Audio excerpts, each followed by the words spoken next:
Shalom Israel, this is Brother Asa Israel coming to you once again with another lesson from the scriptures, brought to you through me by the Spirit and power of Yahweh, Bahasham Mashiach Yahushai. Once again to the elect of Israel, the 144,001 peace and blessings. So today my lesson is going to be on what's to come to this kingdom. So with that says, I'm going to start in the book of Habakkuk, chapter 2 and verse 12.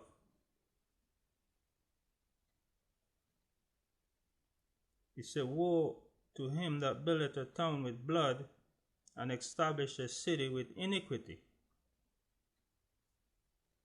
So, how was this town built? On blood and iniquity. 77 million native Indians had to die. Their blood had to be shed for Europeans to come over here and set up their kingdom after lies and deceits.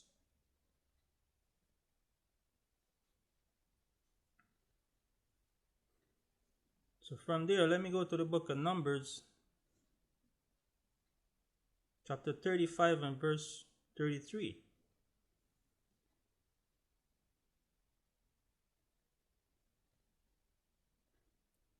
Numbers 35 and 33. So he shall not pollute the land wherein ye are, for blood it defileth the land. And the land cannot be cleansed of the blood that is shed therein, but by the blood of him that shed it. So this land is defiled by blood. And this land cannot be cleansed of the blood that is shed therein, but by the blood of the people who shed it. So their blood have to be shed for this land to be cleansed.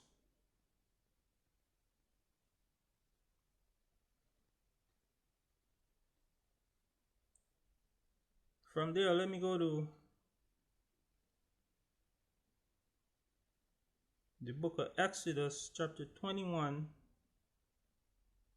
and verse 16.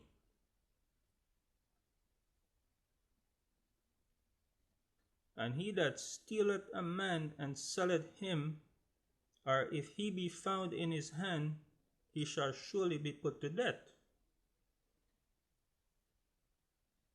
So if you steal a man, if you go to the west coast of Africa and steal a men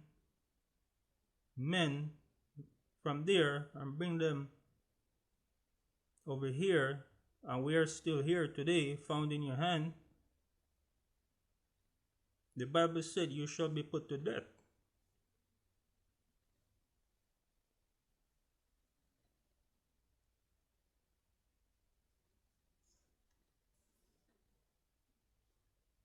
So from there, I'm going to go to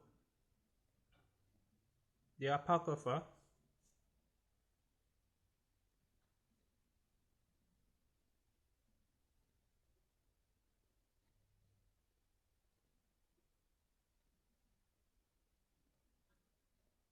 and I'm going to go to Sirach, chapter 40 and verse 9.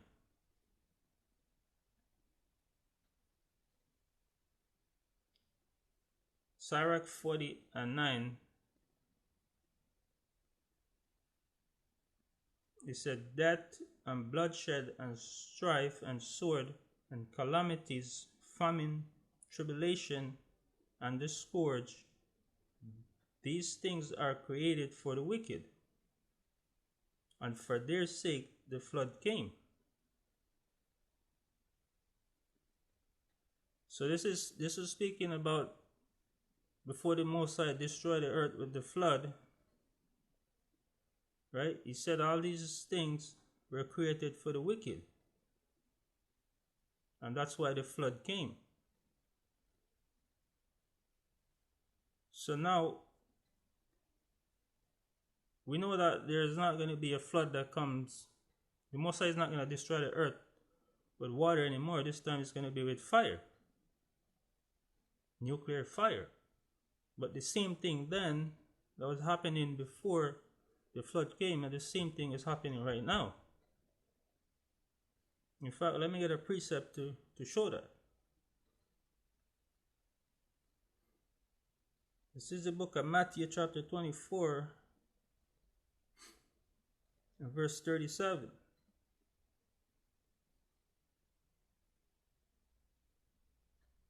It reads, "But as the days of Noah were, so shall also the coming of the Son of Man be." Who's the Son of Man? Mashiach Yahushua, who the world ignorantly called Jesus Christ. Verse 38. "For as in the days that were before the flood, they were eating, drinking, marrying, and given into marriage, until the day that Noah entered into the ark. And no, not until the flood came and took them all away, so shall the coming of the Son of Man be." So the exact same things that were happening back then in the days of Noah before the flood, the exact same things that are happening today before the coming of the Son of Man.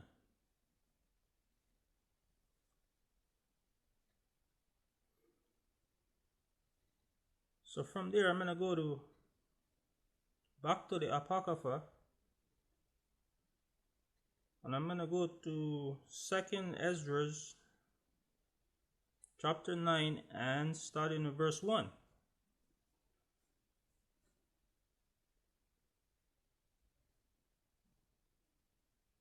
"He answered me then and said, Measure thou the time diligently in itself, and when thou seest part of the signs pass, which I have told thee before, thou shalt understand that it is the very same time wherein the Most High will begin to visit the earth which he made." So he's saying here that when you see some of the signs pass, that the Most High has started to begin to visit the earth, this earth that he made. And as I said, some of us can see that and others cannot see. Verse 3. "Therefore, when there shall be seen earthquakes and uproars of the people in the world, then shall we'll understand, Salakia, then shalt thou well understand that the Most High spake of these things from the days that were before thee, even from the beginning." Verse 5. "For like as all that is in the world had a beginning and an end, and the end is manifest." So everything that has been upon this earth have a beginning, it has an end. And the end is made manifest, the end is made known, but not everybody can see the end coming. Because a lot of us are spiritually asleep. And that understanding, the Most High didn't give you that understanding unto you, so you're not going to get it.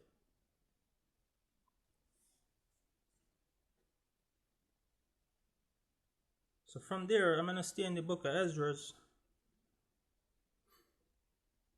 And I'm going to go to 2nd Ezra 15. And I'm going to start at verse 4.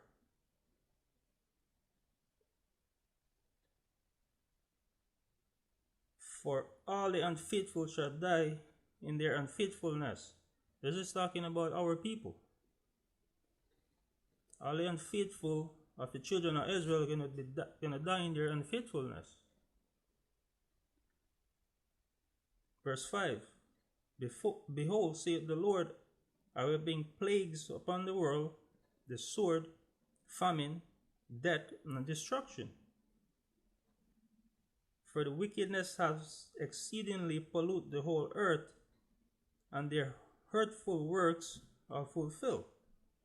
Therefore saith the Lord, I will hold my tongue no more, as touching their wickedness, which they profanely commit, neither will I suffer them in those things, in which they wickedly exercise themselves. Behold, the innocent and righteous blood crieth unto me, and the souls of the just complain continually. So the innocent blood that's been shed of the children of Israel crieth unto the Most High Lord, and the just complain continually. I know when I see this wickedness against our people, I complain about it, and I pray to the Most High, to send judgment on the people who do these things. Verse 9. And therefore saith the Lord, I will surely avenge them, and receive unto me all the innocent blood from among them. Behold, my people is led as a flock to the slaughter, and I will not suffer them to dwell in the land of Egypt. So why does it say Egypt here? Because today Egypt is considered to be America, spiritual America. Right?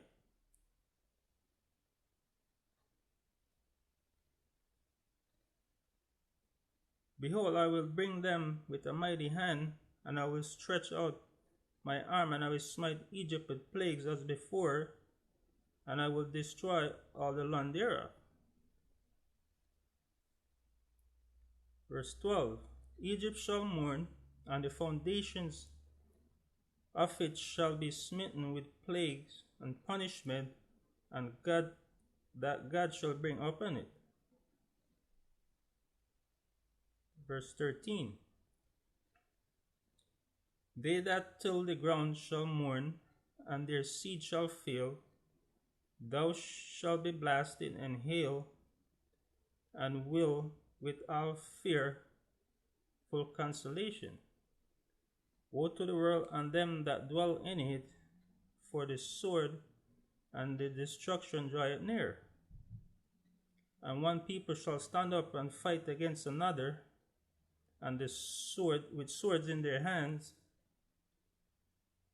And there shall be sedition amongst men, and inordination one another. They shall not regard their kings, their princes, and the course of their oxen shall stand in their power.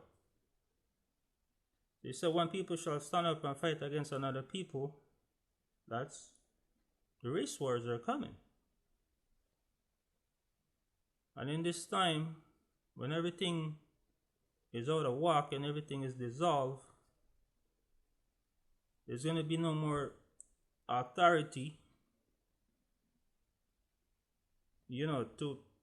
like stuff like 911 and stuff like that people used to call when they're in trouble. Those things not going to be around anymore. People just going to do what they want to do. When the society breaks down, that's what's going to happen.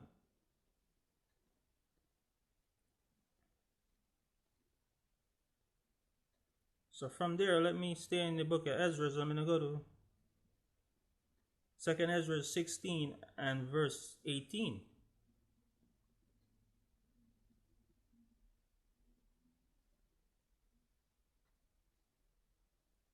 It said, the beginning of sorrows and great mourning, the beginning of famine and great death, the beginning of wars, and the powers shall stand in fear, the beginning of evils. What shall I do then? These evils shall come.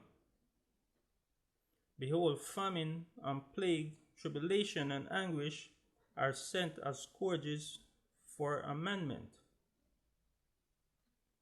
But for all these things they shall not turn from their wickedness, nor be always minded of the scourges. So, even when all these things come upon the earth, people still going to be wicked.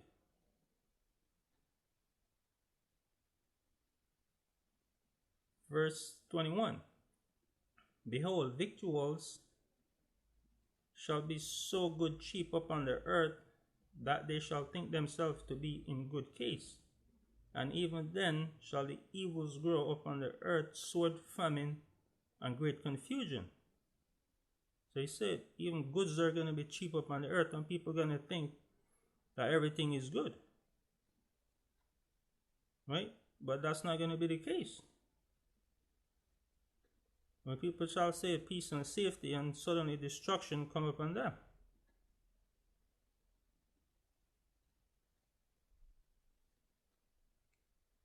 For many of them that dwell upon the earth shall perish of famine, and the other that escape the hunger shall the sword destroy.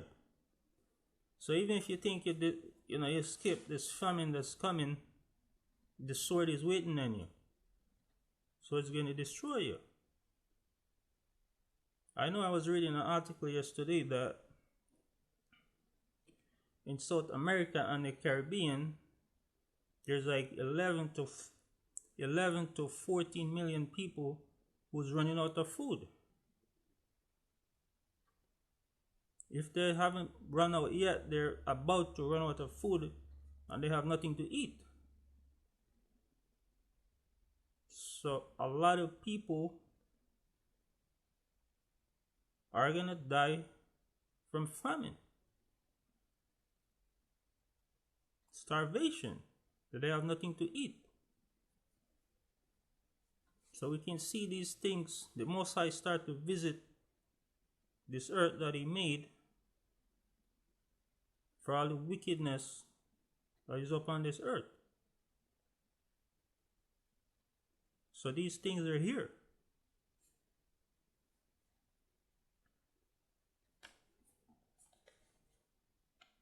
So from there, I'm going to go to the book of Revelation, chapter 18, and starting at verse 4.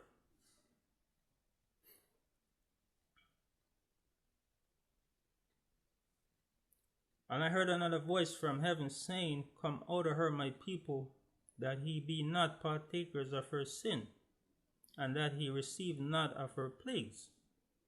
So the Most High telling us to come out of her, come out of this kingdom, come out of Babylon, and be not partakers of the plagues that's coming, the death, the famine, the mourning, and the destruction. So come out of her spiritually. Stop following their customs.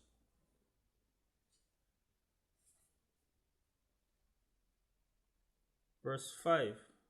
For her sins have reached unto heaven, and Yahweh had remembered her iniquities. All the sins of this place, the sins that these people commit, is reach up unto the Most High. And the Most High start to visit here, and plagues and destruction and all these things going to come upon this in this wicked kingdom.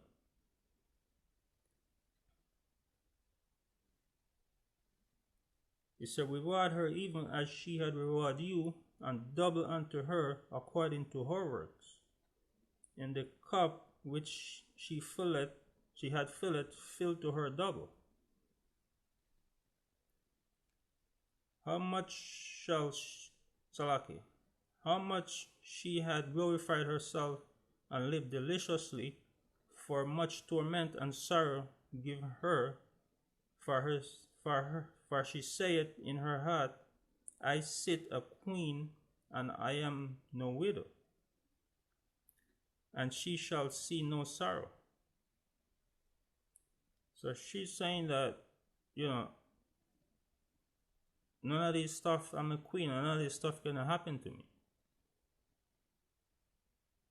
Well, she's sadly mistaken. And this is talking about Babylon, America.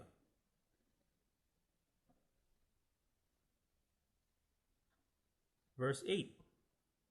Therefore shall her plagues come in one day, death, a mourning, a famine, and she shall be utterly burned with fire, for strong is the Lord God who judgeth her. Strong is our God of Israel who's going to judge the great whore that sit upon the horse. And the kings of the earth who have committed fornication and lived deliciously with her shall bewail her and lament of her when they shall see the smoke of her burning, standing afar off for the fear of her torment, saying, Alas, alas, that great city, Babylon, that mighty city, for in 1 hour thy judgment come.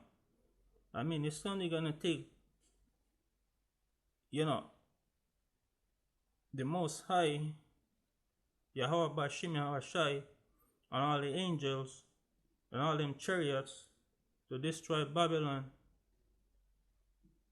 in 1 hour. I mean, all those nuclear weapons that's coming over here to Babylon is going to take just 1 hour to destroy it.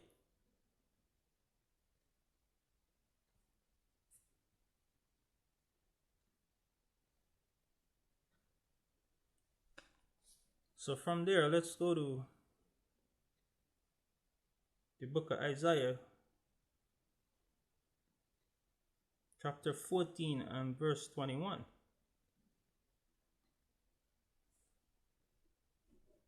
And for all the sins that Babylon has done unto the chosen of the Most High, they're going to have to pay for it.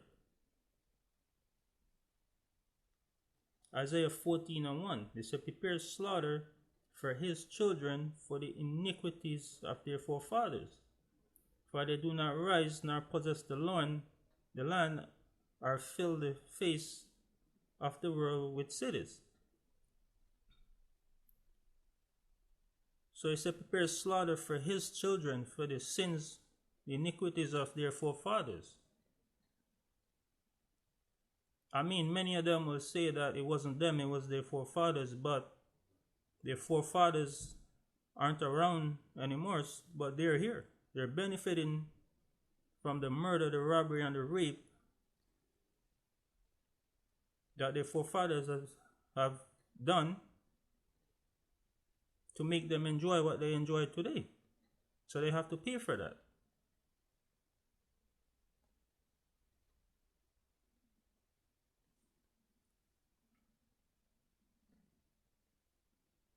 From there, it is Jeremiah 30 and verse 16.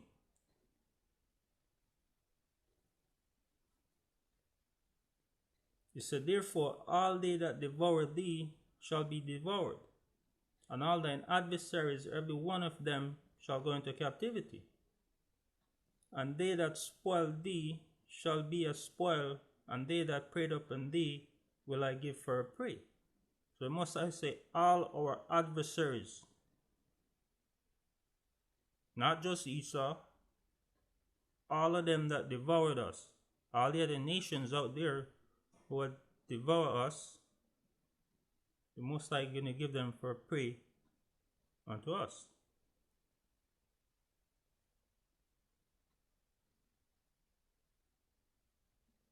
So from there, let's go to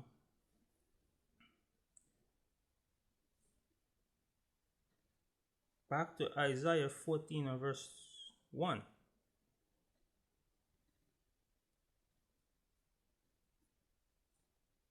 It said, for the Lord will have mercy on Jacob, and will yet choose Israel, and set them in their own land.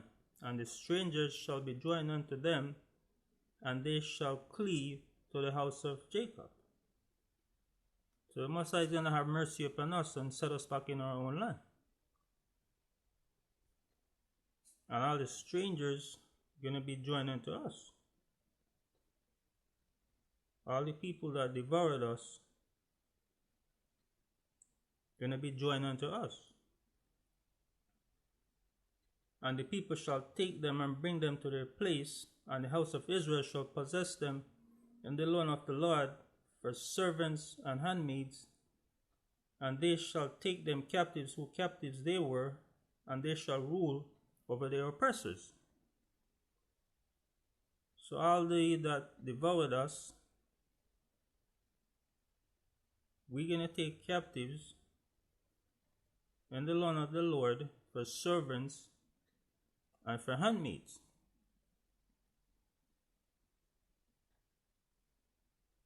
And it shall come to pass in that day that the Lord shall give thee rest from thy sorrow, and from thy fear, and from the hard bondage wherein thou hast made to serve. This has been a hard bondage that we were meant to serve. And the Most High is going to give us rest from it in that day. I know I go through hell on a regular and basically every day on the job. But he that endure unto the end, the same shall be saved. It's about endurance. Because I know in that day the Most High is going to give me rest from this bondage. And I'm sure all of you out there, you go through a lot of stuff too. But it's the endurance that we're dealing with.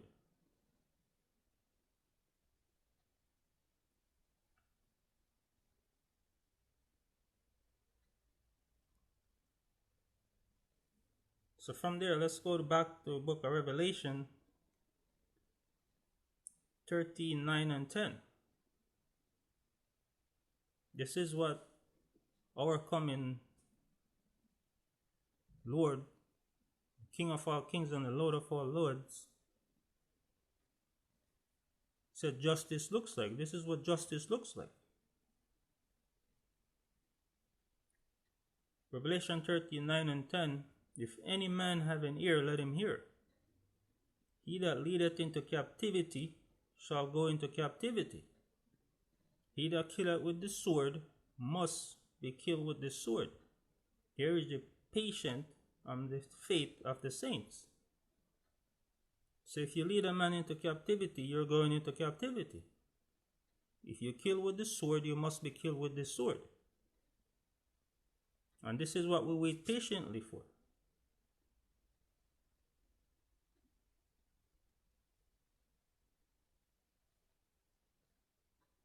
So from there, I believe that's all I have on this lesson for now. I hope I was able to bring some light to you on what's to come in this kingdom. So once again, with that says, giving all honor and praise and glory to Yahweh, Bahasham Mashiach Yehoshai, to the elect of Israel, 144,000 and 1/3, peace and blessings. Shalom.